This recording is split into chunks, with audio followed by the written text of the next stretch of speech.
Hey everyone, this is Erin Bassett, and today I'm going to share with you how to create this garden project. And these are the supplies that you'll need. Now I started off in Canvas Workspace, and you can see this is the designs that I did, but I'm going to show you how to create those yourself because I get asked that question all the time. So you start off by clicking on text over on that left hand side, and then on your top bar you can change the font and the style of it, all that sort of thing. And then when you're ready, go ahead and click on the center of your mat, and a text box comes up where you can type in your word. And once you have that done, you can just go ahead and hit enter, and it pops your word onto your mat. Now from here you can go ahead and play around with it. You can resize it, do all that fun stuff. Over here on the right hand side of Canvas Workspace, you have a couple different screens. You have your properties screen and your edit screen.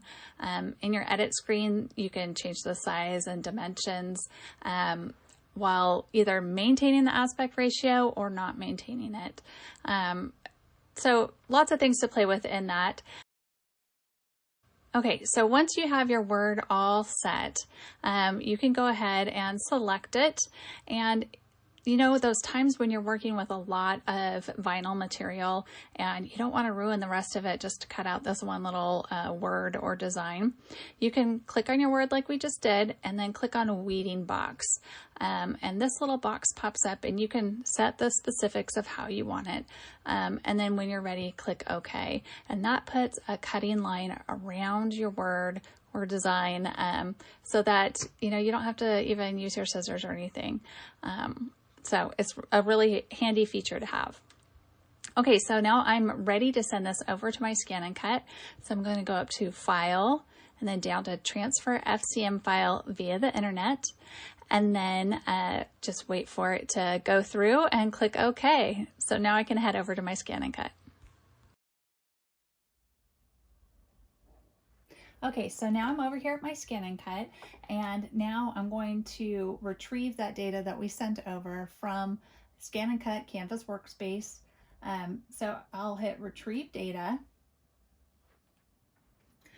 and then wherever you're retrieving it from, remember the computer, I sent it over to my ScanNCut using Wi-Fi, and there is the whole thing. Now, I don't really need this dill because I'm not planting any dill, so I'm going to click on Edit and delete and OK. Okay, so now I just have the ones that I need the labels for my little plant labels and then for my planter box. Okay, so I'm all ready to cut. I'm going to click OK, OK, and then select Cut. And now I need to click on this little wrench. So once you click on that, you're going to scroll down to where it says half cut, and you want to turn that on. Okay. So that half cut, when you have it on, it will only cut through that top layer of your, it'll only cut through the top layer of your vinyl piece, not through that backing behind it. Okay, so that's really important for transferring. So we're going to have that. And if you're using ScanNCut vinyl, it will be perfectly cut doing that half cut. If you're using another brand, you may need to adjust the pressure and that sort of thing in there. Okay, so now I need to load my mat into the machine, and I am using the Standard Tack mat. And I already put my vinyl on here. I'm using white, so it's kind of hard for you to see on the video, but you'll see as we go along and I start weeding this. Okay, so I am going to make sure that's stuck on there well, and hit that mat button, and that will load it into the machine. Okay, so now I'm ready to cut. Everything is hopefully stuck on my mat well. And so I'll hit start.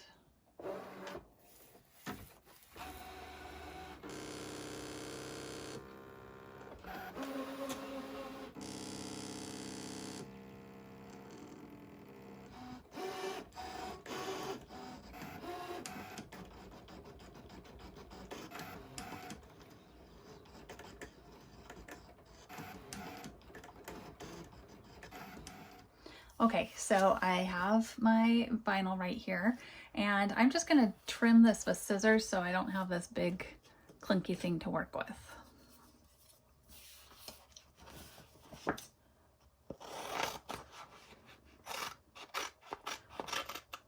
Now, because we did those boxes around these, you don't really have to cut this down, but for me, it's just easier. Okay, so let's start with these little ones over here. So I'm just going to carefully and slowly start removing the negative space of the backing.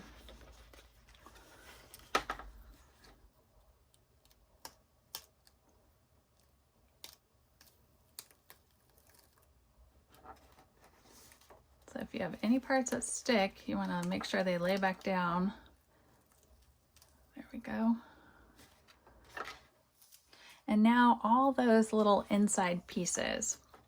Now sometimes you can get them out really easily with your hands, especially if you have nails.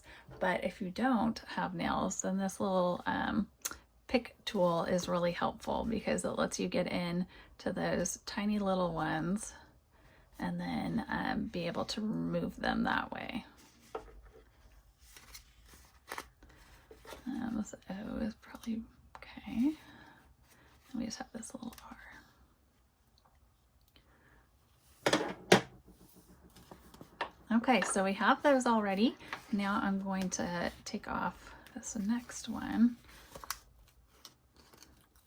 And again, I just want to go really slow while I'm doing it.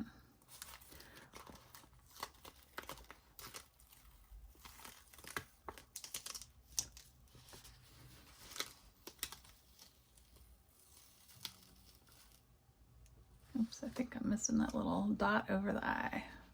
Yep. So I'm going to use my pick to hold on to that.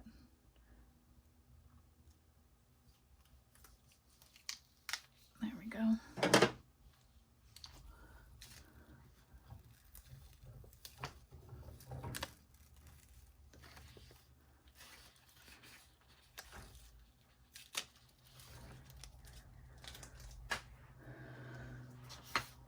Okay, so now I'm going to do the same thing of picking out the centers of letters.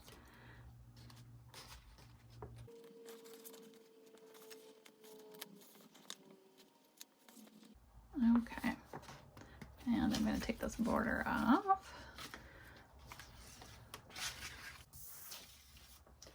Okay, so we have all of our little pieces. Where did my scissors go? So I'm just going to chop this right off. Put that aside, and then each of these I'm going to just trim down so I don't have to accidentally pick up the wrong vinyl parts that I don't want to pick up. Okay, so now that all my pieces are separate, I'm going to go ahead and get my transfer tape. What do you know? I already had some cut. Okay, so this is the gridded transfer tape, and I love this. This is my favorite one out of all of them because of that grid. So it makes it super easy to line things up, especially if you're working on big projects.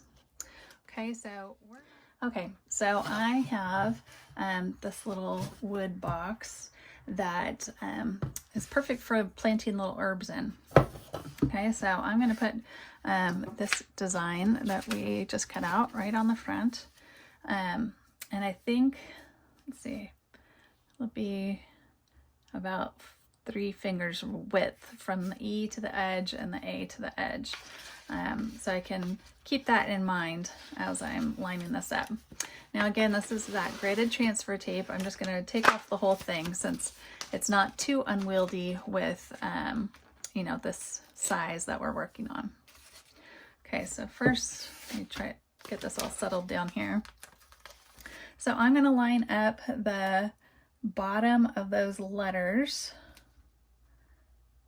as best I can with, I'm going to line them up with that line right there, so all the way across. Okay, now I just want to take, where'd my spatula go? my spatula and I'm going to just burnish over it. I'm just going to rub it. And this is a really important step because this is what causes that transfer tape to pick up your vinyl that's on there. Okay, so when you slowly start peeling it up, now if you have a part like that that stays stuck, go ahead and put your transfer tape back down on it, go over it again, and hopefully, I'll just make it go.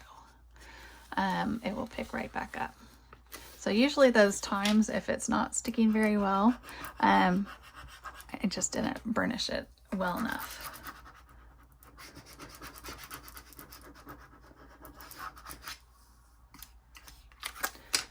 Okay.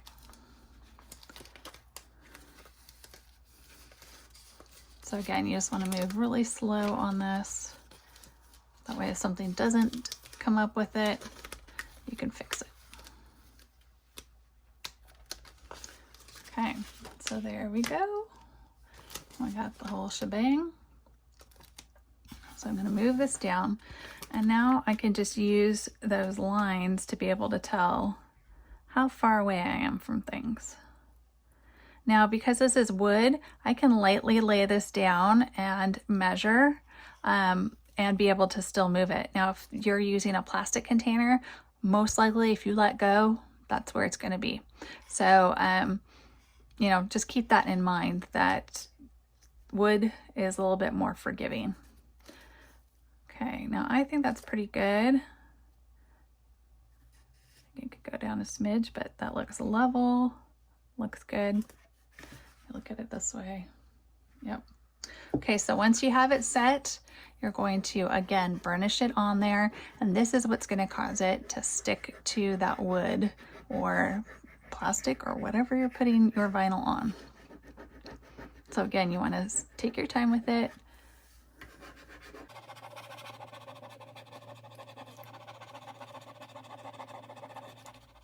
Okay, so now let's see the magic. Okay, so you again want to slowly peel it back just in case things aren't stuck.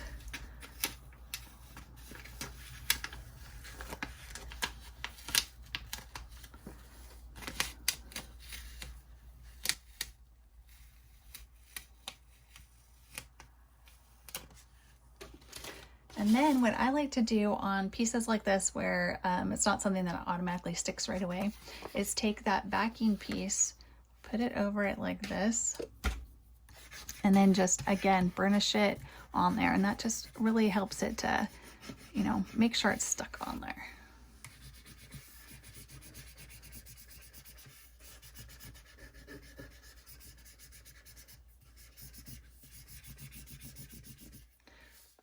So when I use my backing sheet instead of doing it directly on there, that helps to protect it from getting all dinged up or have scrape marks or anything on it. Okay, so that looks pretty cute. That is all ready. And now we just need to go ahead and do our garden plant labels. Okay, so now we have the rest of these little tags to make. Now I held on to my vinyl transfer tape, even though it has some little bits of wood on it, it's still sticky enough to do the job. Now you might be thinking, Erin, you cut out white vinyl words for white-ish, I guess it's kind of grayish, whitish, you know, garden labels. So how's that gonna work? Well, I thought what would be cool is if I, you know, it wouldn't really matter what color I cut it out of, but that I transfer these over and then I take spray paint, spray on top of it, let it dry, and then remove the letters so that it's, you know, permanently on there, and it's not going to, you know, peel off or anything with watering the garden or anything like that. So that is my plan for those. And I'm just going to transfer those over the same way that we did it already. Off the end of one of these. I don't really need all of this. Okay. So it's really just those same steps right over again.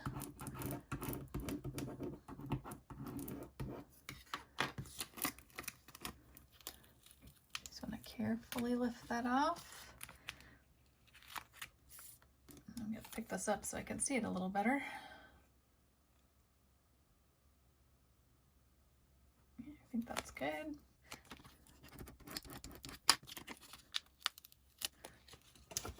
Okay, so you want to make sure that's on there really well, that there's nothing lifting or bubbling, so that way the paint won't seep under. And then I'm just going to do the same thing for these others and then go spray this, and I'll show you my finished results.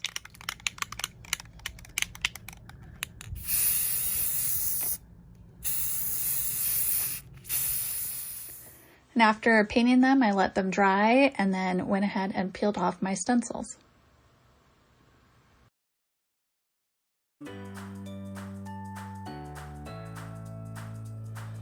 For more information about ScanNCut, visit ScanNCut.com. And for more ideas and inspiration, visit erinbassett.com.